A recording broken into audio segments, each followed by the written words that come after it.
Aujourd'hui, nous allons observer du charbon à l'état naturel, direction le nord du Gard, dans le Carbonifère. Suivez-moi. Nous voici sur les flancs d'une ancienne mine à ciel ouvert, autrement appelée découverte, dont la production de charbon s'est arrêtée dans les années 80 environ. Cette ancienne mine est en cours de comblement. On peut observer au fond un petit lac dans lequel se jettent deux jolis deltas de part et d'autre. Elle est aussi en cours de revégétalisation, notamment sous l'influence du reboisement par les pins. Et nous allons observer les dépôts géologiques qui se trouvent sur les bordures de cette ancienne découverte. Allons-y. Il faut savoir que les roches que nous allons observer aujourd'hui sont d'âge carbonifère supérieur, c'est-à-dire stéphanien, donc environ 300 millions d'années. À cette époque-là, les mégacontinents Euramérique au nord et Gondwana au sud se sont rencontrés, se sont télescopés au niveau de l'équateur, créant ainsi une grande chaîne de montagnes. Cette immense chaîne de montagnes s'appelle chaîne hercynienne ou varisque. Et aux abords de cette grande chaîne, il y a des bassins sédimentaires, c'est-à-dire des dépressions, des réceptacles à sédiments.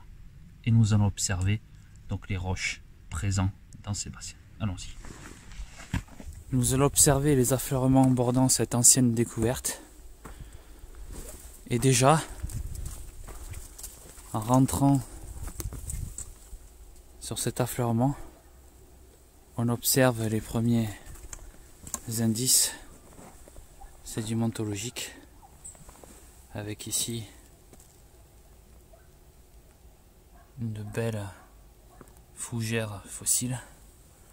Ok, on observe d'autres feuilles aussi ici.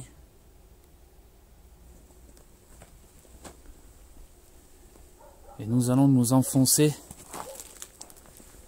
au travers cet affleurement pour observer les dépôts, les couches géologiques.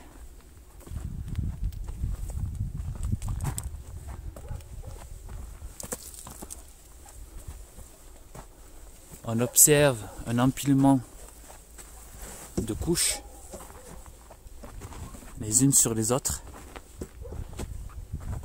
donc des strates.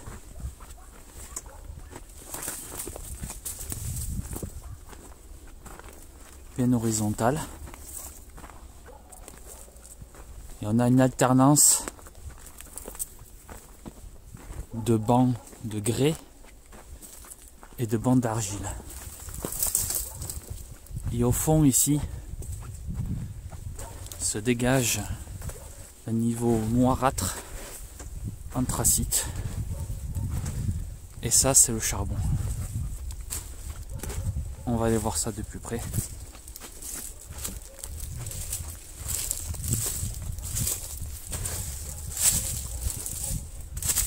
Voilà.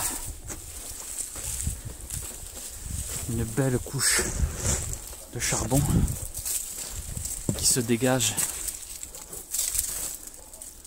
de l'affleurement. Elle fait une trentaine de centimètres d'épaisseur. Magnifique.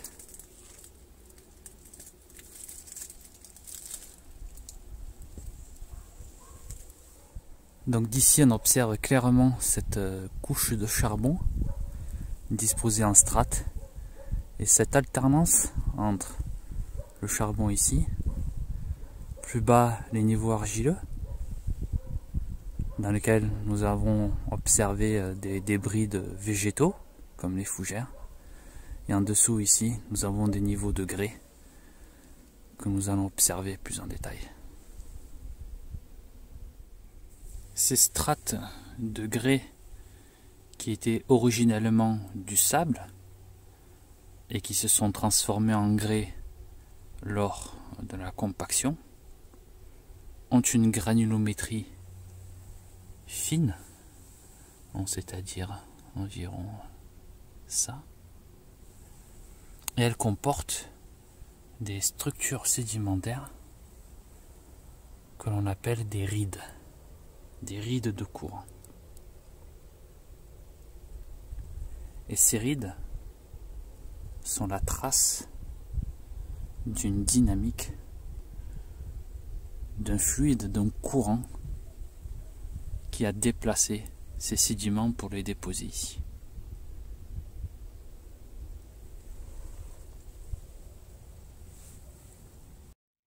À gauche, des rides de courant actuelles et à droite, les mêmes rides fossilisées.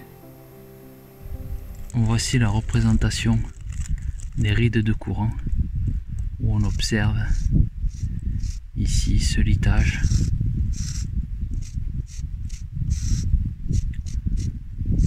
Voilà, séparé par des petites surfaces et qui indique un transport sédimentaire allant dans cette direction.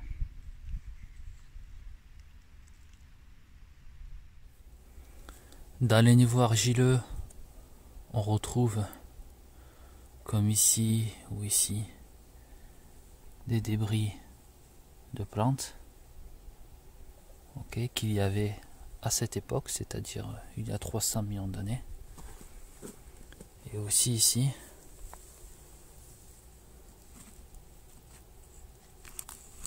un bout de bois, une branche fossile. Certainement une calamite. Voilà, donc beaucoup de débris végétaux dans ces niveaux argileux. Et les strates de charbon comme celle-ci, composées à 100% de matière organique d'origine végétale et qui, au fil des âges géologiques, s'est transformée pour donner ces strates de charbon.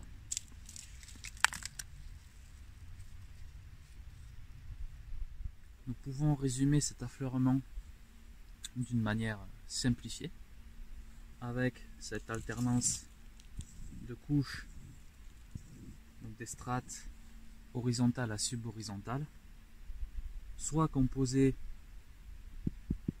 de grès fin, donc le grès étant du sable consolidé. Donc dans ce grès fin, nous avons observé des rides de courant, ce qui signifie un transport des grains par un fluide, donc par l'eau, dans une direction. C'est une direction est. On observe aussi des argiles dans lesquelles il y a beaucoup de débris de végétaux, tels que les débris de fougères. Et on observe aussi, comme on peut le voir ici, ces strates donc de charbon. Donc nous allons faire la relation entre ces observations, donc ce motif particulier, et un autre affleurement situé à proximité.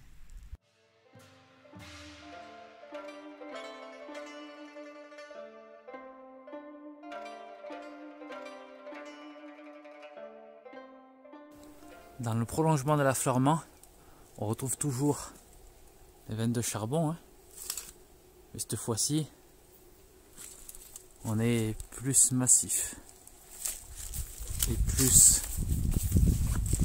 riche en grès. Regardez ces niveaux blancs, siliceux. Voilà, ce sont des bandes de grès massifs.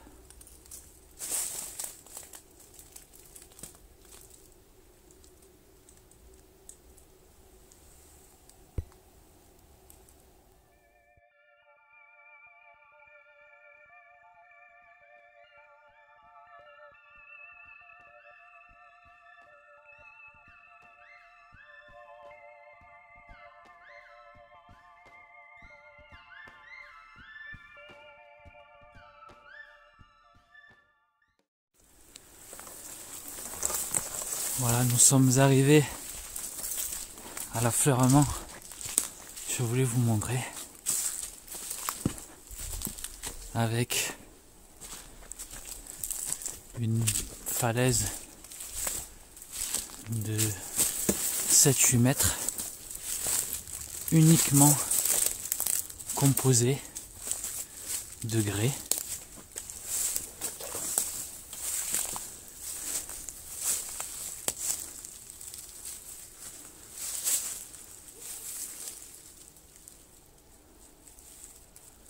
Voilà, vous avez la trace d'anciennes perforations, d'anciens forages à l'époque de la mine pour découper le front de taille ou plutôt le stérile ici.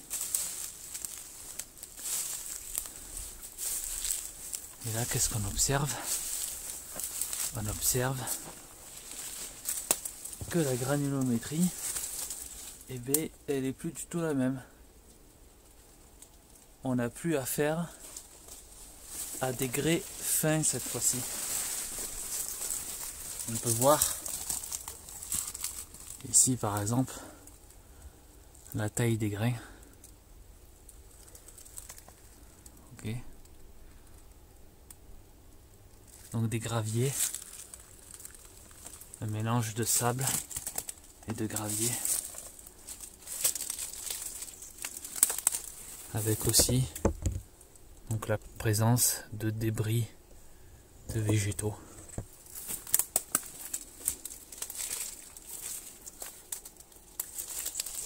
Donc quelque chose de très énergétique en termes d'hydrodynamisme. On voit aussi là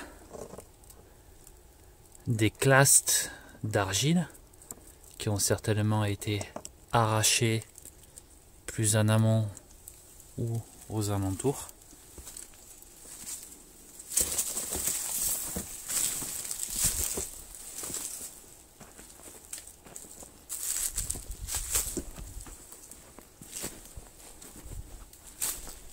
Si on se rapproche là-bas, on va observer de belles structures sédimentaires ici. Donc cette fois-ci, on ne parle plus de rides, mais de mégarides. Donc stratification entrecroisée en loge.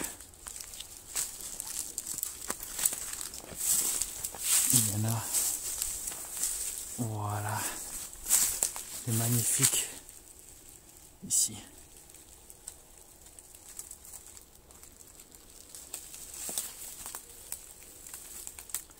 Et donc avec ces stratifications entrecroisées, on est capable, comme pour les rides, de donner une direction de courant. Regardez-moi un peu cet empilement sédimentaire. Et là, que du grès massif, microconglomératique.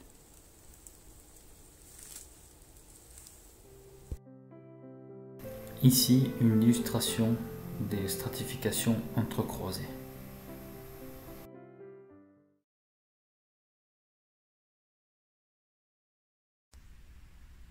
Voilà, donc si on fait l'analyse de cet affleurement 2, qui est dans le prolongement de l'affleurement numéro 1 qu'on a vu précédemment, à une centaine de mètres. Dans l'affleurement précédent, vous vous rappelez que vous aviez une alternance entre des strates soit d'argile, soit de grès, soit de charbon. Et ici, nous avons un banc massif de grès avec des lits de gravier. Ok, donc du très grossier sur presque 10 mètres. Donc ici, on est à plusieurs centaines de mètres. Nous observons donc ces stratifications, on appelle stratifications entrecroisées, souligné, comme je le disais, par ces lits de gravier, dans lequel on peut observer aussi des débris de troncs, donc des morceaux d'arbres, comme vous pouvez observer ici. À cet endroit là, il y a un tronc de calamite. Et si on fait la moyenne de ces directions de courant, donc soulignées par ces stratifications, on a une direction nord. Ok, donc quel est le lien en fait entre ces deux affleurements? Ces deux affleurements sont corrélables et corrélés par la présence ici d'un chenal qui va dans la direction nord, et aux alentours de ce chenal, nous avons ce que l'on appelle des dépôts de débordement, donc des débordements de ce chenal lors des inondations. Et ces débordements vont alimenter ce qu'on appelle la plaine d'inondation et vont la nourrir en grès fin, mais aussi en argile, et notamment va créer des zones humides, donc des marécages dans lesquels nous pourrons préserver la matière organique et créer donc ces strates de charbon. Donc si nous devons chercher notre charbon pour alimenter notre cheminée, eh bien nous devons aller dans la plaine d'inondation située ici. Voilà. Bon, alors maintenant on va aller voir un dernier affleurement, où là cette fois-ci on va observer ces dépôts, mais plus horizontalement, mais verticalement. Hop, let's go! Sur cette illustration, vous avez la description du chenal, ainsi que l'illustration de l'environnement de dépôt imaginé à cette époque, il y a 300 millions d'années. Nous nous trouvons dans le prolongement des affleurements observés tout à l'heure. Ici, il y a eu une déformation, un pli. Okay, en fait, les strates ont été déformées et ont été plus ou moins verticalisées. Nous verrons que tout à l'heure, l'inclinaison est beaucoup plus importante qu'ici. Et grâce à cela, on va pouvoir faire des observations sur les surfaces elles-mêmes. Ok, allons-y. Sur cet affleurement, on est toujours à la base d'un chenal. Et cette fois, l'enchevêtrement des troncs fossiles est assez spectaculaire. Ici, vous avez l'empreinte fossile donc de ces troncs à la base de ce chenal, sur tout l'affleurement.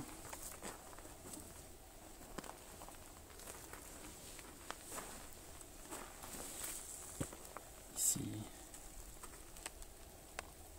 Voilà, vous avez même ici une espèce différente, sigillaire, alors qu'ailleurs en général ce sont plutôt des calamites.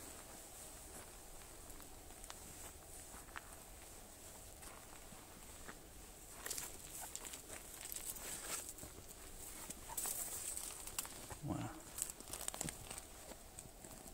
Magnifique affleurement. On voit bien cet enchevêtrement de troncs fossiles.